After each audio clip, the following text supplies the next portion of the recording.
Bonjour à tous, avec l'aide de Dieu, nous allons étudier la Gemara, le traité Beitzad, d'Afret Amoud Aleph, 8a, nous sommes à la troisième ligne.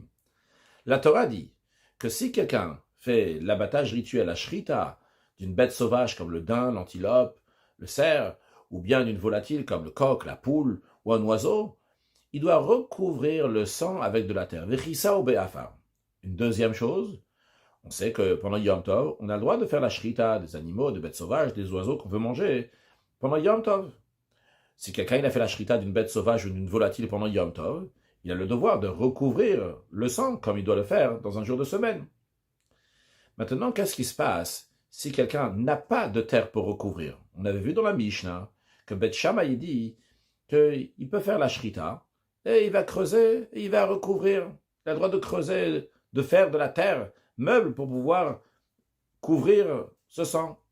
Puis, on a vu l'opinion de Beth Hillel, et comme ça, c'est la halacha, et c'est comme ça on tient, qu'on n'a pas le droit de faire la shrita si on n'a pas de terre pour recouvrir le sang. Mais, si Bediavad, si quelqu'un a fait, a posteriori, il a déjà fait la shrita, et il n'a pas de terre pour recouvrir le sang, à ce moment-là, donc, il peut soulever une pelle qui est déjà dans la terre, et sortir cette terre meuble qui est là-bas, et mettre sur le sang pour recouvrir le sang.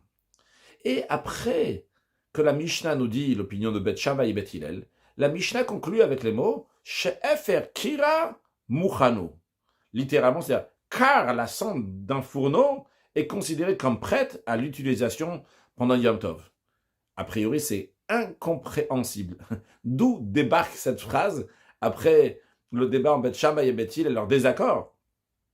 En ce qui concerne, donc, est-ce qu'on a le droit de creuser les khatrila pour pouvoir avoir de la terre pour couvrir le sang ou pas, car la cendre d'un fourneau est considérée comme prête, elle n'est pas mouktsé. Quel rapport?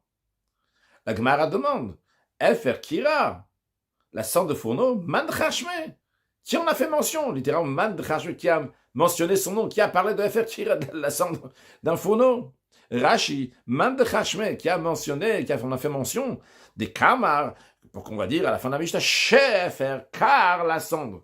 Des machwa, on dirait, des yaïv tam les milte de l'elle. On est en train de donner une raison, ce qui a été dit avant. Ce qui est écrit juste avant, c'est que Beth Hillel dit que si quelqu'un il a fait la shrita alors qu'il n'avait pas de terre pour recouvrir, bien, il pourra prendre la pelle qui est déjà dans la terre et recouvrir le sang, et après, parce que la cendre de fourneau est déjà prête, quel rapport? La Gemara va répondre qu'en effet, ce n'est pas lié avec ce qui est avant. Amar Rabba. Rabba, il a dit, Hachikama, voici ce que la Mishnah veut dire. Quand il dit Shefer Kira, ce mot She se traduit par VFR Kira Mouchalou. C'est encore une deuxième information qu'on est en train de nous donner en nous disant que la cendre d'un fourneau est considérée comme prête. C'est-à-dire que ce n'est pas une explication sur ce qu'on est en train de dire avant. On est en train de te dire ici que sache que si quelqu'un il a de la cendre qui a été préparée avant Yom Tov, on dit il a été préparé, par exemple quelqu'un il a une cheminée dans laquelle il a mis du bois avant Yom Tov, et il y a ces cendres-là, donc c'était déjà à l'entrée de Yom Tov, ils étaient déjà dans la cheminée, et bien quand ça arrive Yom Tov, ils ne sont pas mouktsé, ils sont permis, on a le droit de les utiliser. Alors, juste certains expliquent ici que c'est pas juste qu'on change comme ça le shin en vav, mais c'est aussi que c'est à la suite de ce que Beth Hillel a dit. On a dit au modim Beth Hillel, que Beth Hillel, il est d'accord que si quelqu'un, il n'a pas de terre, il a déjà fait la shrita, qu'il peut prendre avec la pelle, donc de la terre meuble qui est déjà dans la terre, et comme ça la sortir. Donc c'est une chose que Beth Hillel, il est maudit, ils sont d'accord, et encore une deuxième chose, les maudits, ils sont d'accord, donc Beth Hillel, Beth Shammai, que Efer Kira, Shefer Kira, donc eux, ils sont d'accord que cette cendre-là, elle est permise. La Gemara nous dit, Amar Rav Yuda, Amar Rav Yuda, il a dit on Rav, Lo Shano, ça qu'on vient d'enseigner, qu'on nous dit que la cendre est permise, elle a chez Sakmer Ev Yom Tov. C'est uniquement si c'est de la cendre qui vient d'un morceau de bois qui a été mis dans le feu, qui a été brûlé la veille de Yom Tov. Rashi chez Sakmer Ev Yom Tov, mais etmol. Il était déjà brûlé le morceau de bois hier, donc avant Yom Tov. Donc date, et il avait le Chol Milé, donc il a l'intention de s'en servir pour toute chose qu'il en aura besoin, car on rappelle que la règle de Mouktsé, c'est que s'il y a quelque chose qui est à l'entrée de Yom Tov, je ne peux pas m'en servir, et bien pendant tout Yom Tov aussi, il est Mouktsé. Donc si cette cendre-là n'existait pas à l'entrée de Yom Tov, on ne pourrait pas s'en servir pendant Yom Tov. Mais vu que ici, ce morceau de bois, il a été brûlé avant Yom Tov, donc ces cendres-là, ils existaient déjà à l'entrée de Yom Tov, on a le droit de s'en servir pour toute chose pendant Yom Tov.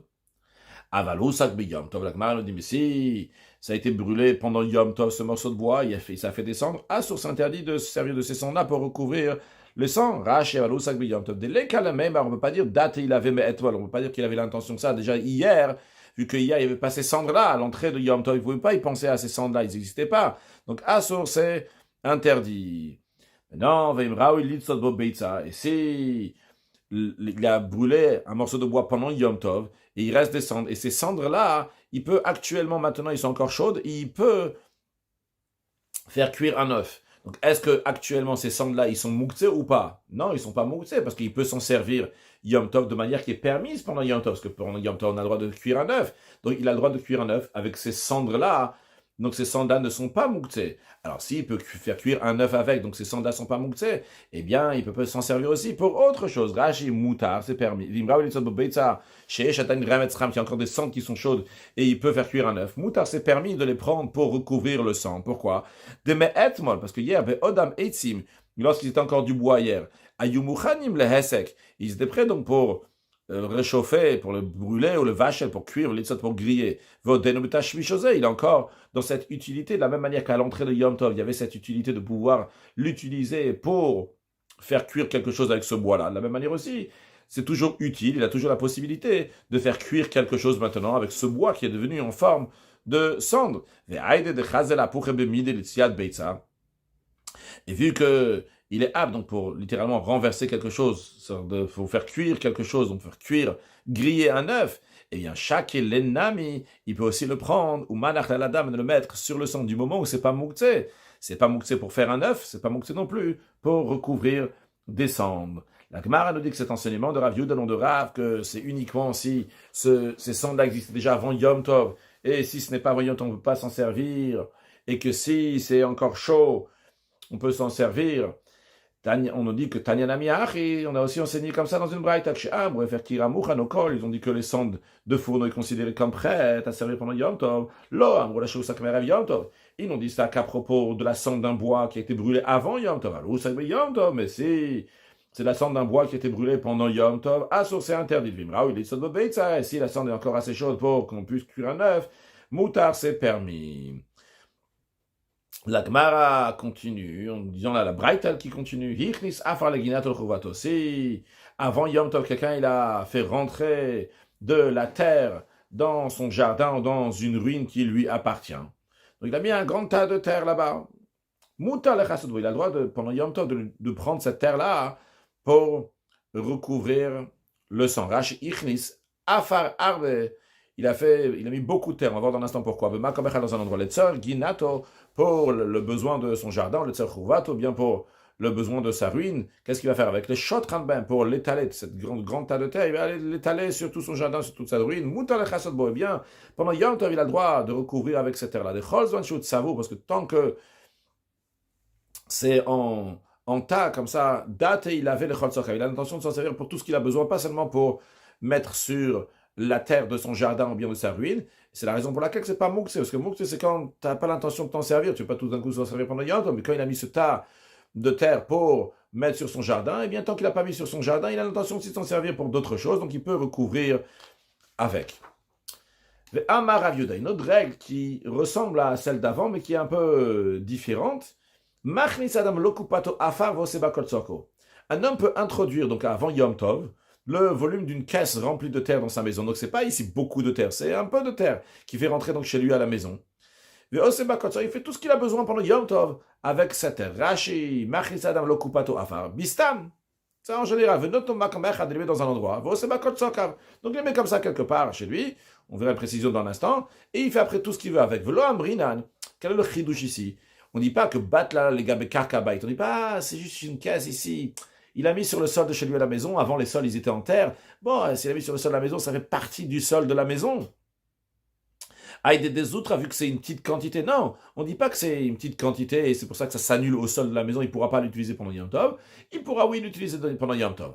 Et sur ce que Rav Yehuda vient nous dire, Darash Mazoutra, Mishpe de Marzoutra Rabba, Marzoutra, au nom de Marzoutra Rabba, il a interprété. Donc il a dit, il y a une précision ici.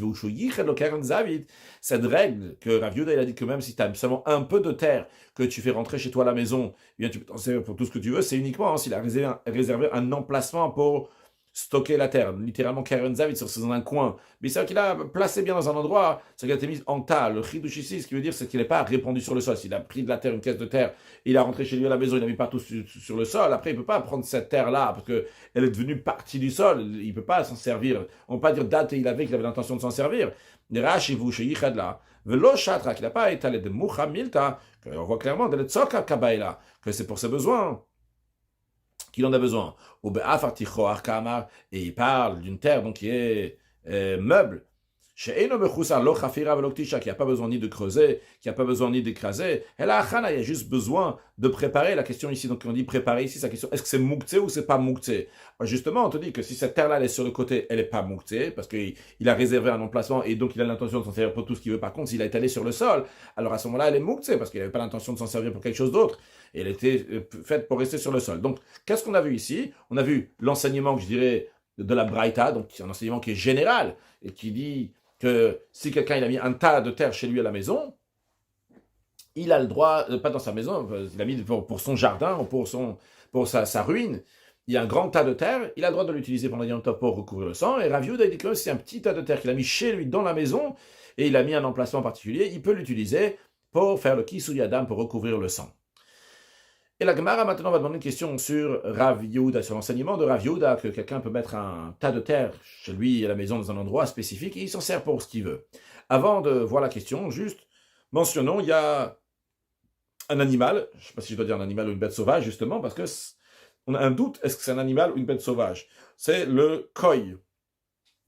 Le koi, est-ce qu'il est considéré comme un animal ordinaire, comme un mouton, une chèvre, ou bien il est considéré comme un cerf, un antilope, du daim?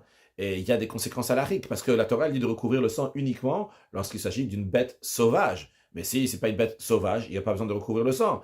De même, les graisses d'une bête sauvage sont permises à la consommation, tandis que les graisses, il y a certaines graisses donc, qui sont interdites dans l'animal, mais dans la bête sauvage ne sont pas interdites. Donc il y a des différences halachot, de loi. Est-ce que c'est une bête sauvage ou bien c'est un animal? Et la question sur le koi c'est un doute. Donc ça s'appelle le koi. Il y a certains qui disent que le koi, ils me disent que c'est un buffle. En tous les cas, on va dire koi, on ne va pas le traduire.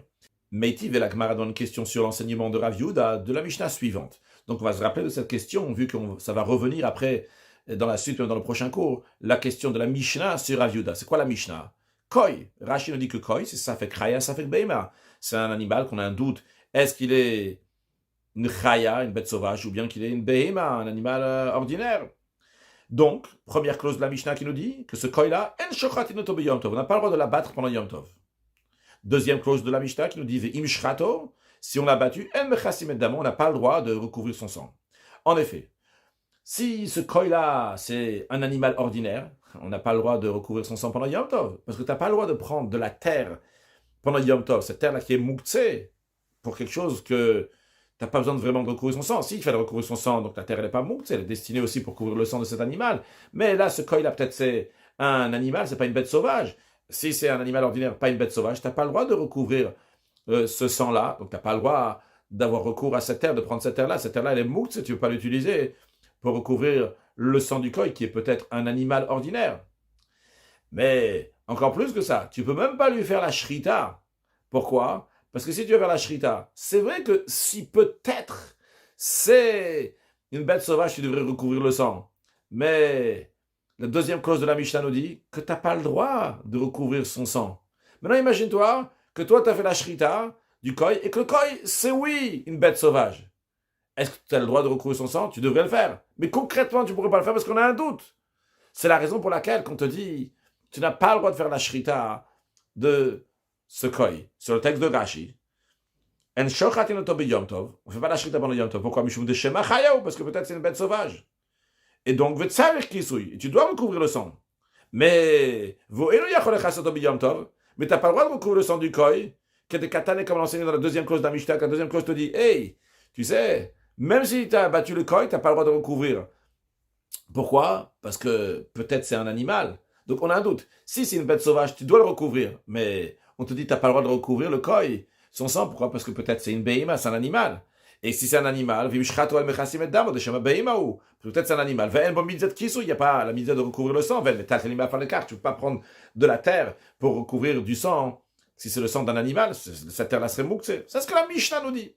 Maintenant, la Gemara demande une question. Imita, si on tient de ce que Rav Yehuda il a dit, les chassiques de Rav Yehuda, il y a une solution. Rav Yehuda il a dit, quelqu'un il met chez lui un tas de terre dans le coin, il peut faire ce qu'il veut avec pendant Yom Tov. Quand il peut faire ce qu'il veut avec pendant Yom Tov, ben, il peut recouvrir aussi le sang du koy. La Mishnah nous a pas donné recours à cette solution. La Mishnah n'a pas dit, tu sais, si il a de la terre comme ça qu'il a mis de côté chez lui, c'est une terre qui est neutre, qui passe partout, tu peux même l'utiliser pour recouvrir le koy. Pourquoi la Mishnah n'a pas dit ça? C'est parce qu'on ne tient pas ce que Rav Yehuda il a dit. Donc cette Mishnah-là, donc du koy, il y a une question sur Rav Yehuda. Rav Yehuda il a dit que tu peux mettre de la terre chez toi à la maison de côté et tu peux t'en servir pour ce que tu veux. Mais regarde, le koy, tu veux pas le recouvrir? S'il y a vraiment une terre que tu veux faire ce que tu veux avec, eh bien, vas-y. Recouvre aussi le sang du koy. Rashi veimita. Donc c'est la question de la Gemara sur Rav Yehuda. Si on tient des yesh afar, ça existe une terre chez Mouchan l'ekol tzorkia, donc qui est prête, donc qui n'est pas mouk, c'est pour tous les besoins de la personne. Afilo imbe malecha, c'est dans ce cas-là, même si le koy, c'est un animal ordinaire, non pas une bête sauvage, on devrait recouvrir son sang. Que des Rav Yehuda. Où elle est cette terre-là qui passe partout? Celle de Rav Yehuda, il michris kupatava, que s'il a fait rentrer donc une caisse de terre chez lui à la maison, il l'a mis de côté, eh bien il peut s'en servir pour ce qu'il veut. La Gemara ne va pas répondre à la question. Va dire, d'après toi aussi il y a une question, Velitamer, même d'après toi, qui dit que ce que Rav Yehuda, il dit ça marche pas, ça n'existe pas une terre qui passe partout. Mais même d'après toi, les chassib FR qui robe on pourrait demander, il y a une solution. On n'a qu'à prendre des cendres de fourneau, ou bien une pelle qui est déjà dans la terre, une terre qui meuble, tu as juste à la soulever et couvrir le sang du koy. Que c'est pas mouk, comme on l'a dit dans la Mishnah, comme Rashi nous dit, d'après toi, on n'a qu'à le recouvrir, ou bien avec une terre qui est déjà dans la terre et qui a juste à faire sortir cette pelle, et il y aura de la terre meuble, ou bien avec de la sang de fourneau de Behen, parce qu'on a dit clairement dans la Mishnah, aussi bien pour la pelle qui est déjà dans la terre, ou bien pour la sang de fourneau de Mouchanou, que c'est prêt, qu'on peut s'en servir. Seulement quoi? Qu'est-ce que toi tu vas répondre? Toi qui n'es pas d'accord avec Rav Yehuda. Il a des lettres, tu vas dire, on parle d'accord, qu'il n'a pas recours à ces solutions. Ni il a une pelle qui est dans la terre, et ni il a de la sang de fourneau. C'est la raison pour laquelle on dit, écoute, tu ne veux pas recouvrir le sang du koy. Alors, la même manière que tu répondras pour toi, Achanami, ici aussi pour Rav Yehuda, de lettres, on parle qu'il n'y a pas cette terre-là, il n'a pas mis la terre de côté chez lui à la maison. C'est pour ça qu'on dit qu'il ne peut pas recouvrir le sang du koy. La Gemara demande un instant. Et Ari, si c'est ainsi, que la Mishnah parle d'un cas que la personne n'a rien avec quoi recouvrir, Maïr savait pourquoi la Mishnah a pris un cas du koy? Si quelqu'un n'a aucun moyen pour recouvrir, Afilo Vadainamilo, même si c'est une bête sauvage, qu'on est sûr que c'est une bête sauvage, c'est un daim, un antilope, un cerf, il a le droit, il n'a rien pour recouvrir, mais dans ce cas-là, il n'aurait pas le droit de faire la shrita. Pourquoi on dit un koy, t'as un doute dans un koy, est-ce que c'est un animal, une bête sauvage, t'as pas le droit de faire la shrita? Ne rentre pas dans les complications. Dis-moi, quelqu'un, il n'a pas de quoi recouvrir, eh bien, il n'a pas le droit de faire la shrita pendant Yom Tov, c'est tout. Pourquoi un koy? Rashi, Afilovadainami. Même si on est sûr et certain qu'il faut recouvrir le sang, même dans ce cas-là, c'est interdit. Pourquoi? Parce qu'on tient comme Bethil, on a dit au début du cours, on a rappelé qu'on tient comme l'opinion de Bethil que si quelqu'un n'a pas de quoi recouvrir le sang de son animal, il n'a pas le droit de faire la shrita pendant Yom Tov. Des asr, donc Bethil l'interdit. Va filou di avad. Et même di avad blodekana, ou dans un cas où la personne n'a pas d'une pelle qui est dans la terre, et il a déjà fait la shrita, et tu vas dire à Bethil, qu'est-ce que je fais? Bethil dit, tu n'as pas le droit de recouvrir ce sang.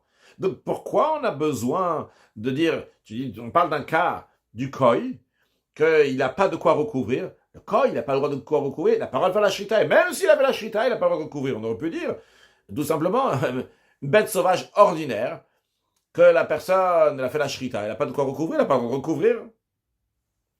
Alors la Gemara a dit non, il y a un chidouche ici, il y a quelque chose de particulier quand on dit le koy. Pourquoi?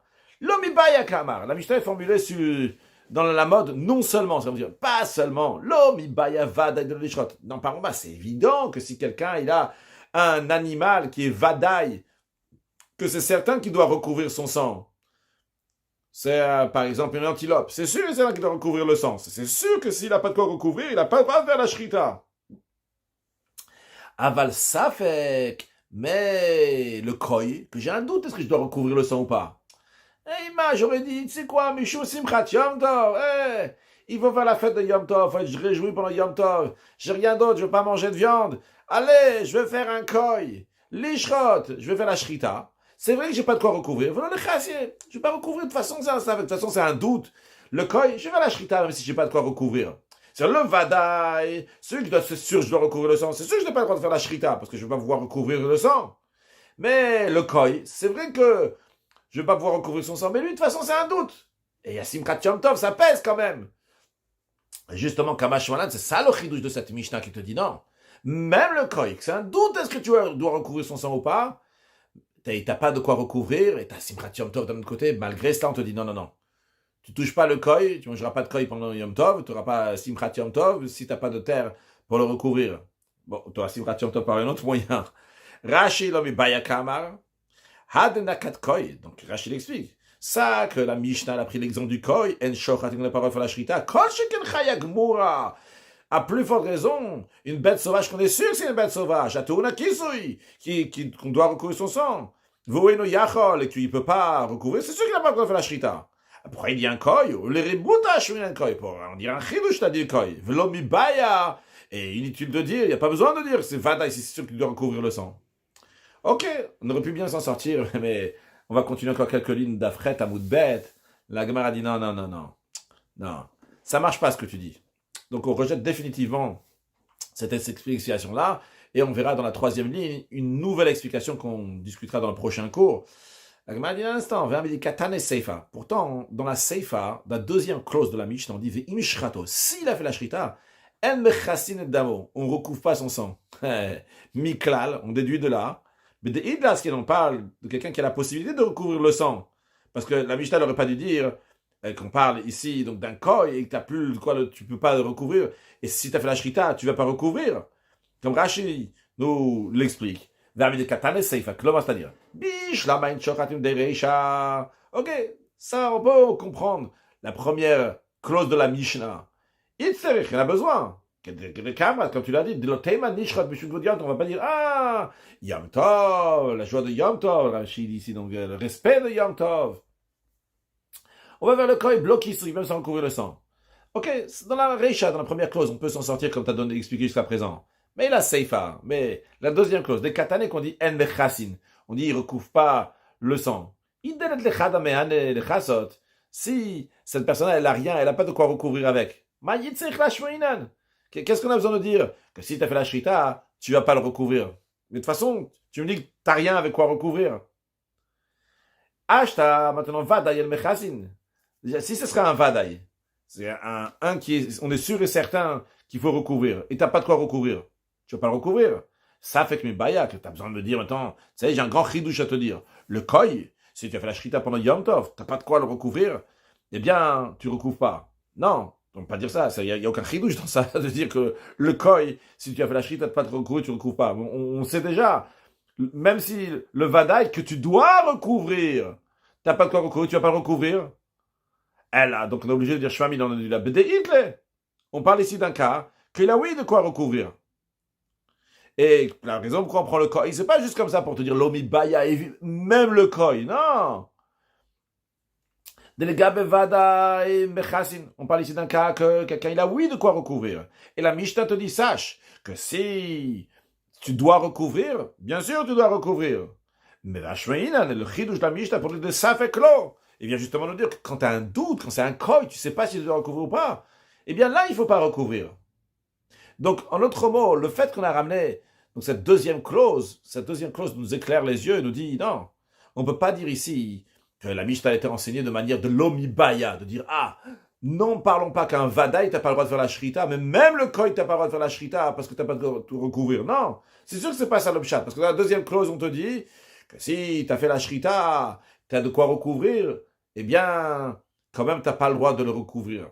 Ça, tu ne peux pas dire que c'est l'omibaya, on dire, ah, tu as fait la shrita de quelque chose qui est certain, tu as de quoi recouvrir, tu ne vas pas le recouvrir. Mais jamais de la vie. On parle spécifiquement d'un koi. Le koi, on te dit, même si tu as fait la shrita, tu n'as pas le droit de le recouvrir. Ah, et donc toute la Mishnah, elle parle d'un koi, et on parle d'un cas qu'il a la possibilité de recouvrir. Malgré cela, la Torah, elle dit, la Mishnah nous dit que tu n'as pas le droit de recouvrir. Pourquoi? Parce que cette terre-là, elle est mouktsé. Donc la question revient avec Kashialan. La question revient à Mayen Mechasin. Pourquoi pas recouvrir le sang du koi? Et que de Rav Yehuda. Ou bien la solution, donc comme Rav Yehuda l'a dit, que quelqu'un il a un tas de terre chez lui à la maison, ou bien il va faire Akira, ou bien avec la cendre du fourneau, ce qu'on avait dit avant l'état, mais même celui qui n'est pas d'accord avec Rav Yehuda, mais il y a la cendre du fourneau. Donc on reste avec cette question-là. On discutera donc d'autres réponses dans le prochain cours. Je rappelle donc juste la question avec laquelle on reste, qu'on a un koi que la Mishnah dit, tu n'as pas le droit de recouvrir son sang. Il n'y a pas de terre avec laquelle tu pourras recouvrir son sang. Pourtant, d'après Rav Yehuda, tu peux mettre la terre chez toi à la maison qui ne sera pas moutée, tu pourras recouvrir le sang du koi, tu peux faire ce que tu veux avec. Et d'après même les autres opinions qui ne tiennent pas de Rav Yehuda, tu peux prendre de la cendre de fourneau et recouvrir avec. Donc on reste avec une question, j'espère que vous n'allez pas être trop dérangés. Conclure avec une halakha et un mot de chassidut. Si quelqu'un il fait la shrita d'une bête sauvage pendant Yom Tov, il doit recouvrir le sang. Si il a un koi, eh bien il n'a pas le droit de faire la shrita du koi, et s'il a fait, il n'a pas le droit de recouvrir son sang. Conclure avec un mot de chassidut. Si quelqu'un il a de la chaleur sur le sujet matériel, il doit recouvrir cette chaleur-là, comme on a dit dans la fin du cours précédent. Donc ça, c'est l'idée de Kisou Yadam. Lorsqu'il y a un animal qui n'est pas amené dans le Beth Amidash, il faut recouvrir ce sang. Donc c'est du sang qui est pour les choses profanes. Mais il y a une deuxième catégorie, c'est le sang donc des animaux qui sont dans le Beth Amidash. Ça, c'est entièrement de la Gdusha, c'est la sainteté. Ce sang-là, il doit être dévoilé. Entre les deux, nous avons des sangs, des animaux qui ne sont pas amenés au Beth Amikdash. Malgré ça, eux, ils n'ont pas besoin de couvrir leur sang. Ça fait référence à quelqu'un qui a du sang, en effet, des choses qui sont profanes, mais ce profane-là qui est devenu entièrement de la Gdusha, la sainteté, qui est l'idée de prendre la matière de ce monde-là, de l'élever à Kadosh Baruch, de faire à Dieu une demeure ici-bas, et amener la venue de Mashiach. Now, une excellente journée.